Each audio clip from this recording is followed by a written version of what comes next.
अस्सलाम वालेकुम व्यूअर्स, क्या हाल चाल है। मैं उम्मीद करता हूँ खैरियत से होंगे। अल्लाह का शुक्र है, अल्हम्दुलिल्लाह मैं भी खैरियत से हूँ। ये आज आटे के हवाले से मैं वीडियो बना रहा हूँ। ये पंजाब आटा है, नेशनल फ्लोर मिल, 20 किलो वाला और 10 किलो वाला। ये आजकल इसके रेट में काफ़ी तेज़ी है। ये अभी लड़के उतार रहे हैं। ये गाड़ी खड़ी हुई है इनकी, ठीक है जी। और ये पहले आज से 12-15 दिन पहले ये 2400 का थैला था, फिर एकदम इन्होंने 2600 का कर दिया 20 किलो वाला। और जो 10 किलो वाला है वो 1200 का था, फिर 1300 का हो गया। फिर एकदम आवाज़ थी ये जो है कम होना है इसका रेट, 2600 से जो है 150-200 रुपये कम होगा। मगर रिसेंटली आपको पता है ये IMF का जो बजट इन्होंने IMF के साथ वो डील हुई है, उन्होंने सुपर टैक्स वगैरह लगाए हैं।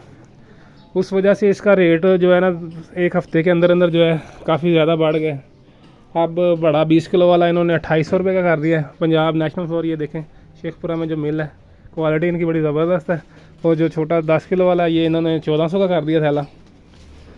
आगे देखो, अभी रेट रुके हुए हैं, हम बढ़ेंगे। बाकी इंशाल्लाह नेक्स्ट वीडियो में आपके साथ मुलाकात होती है।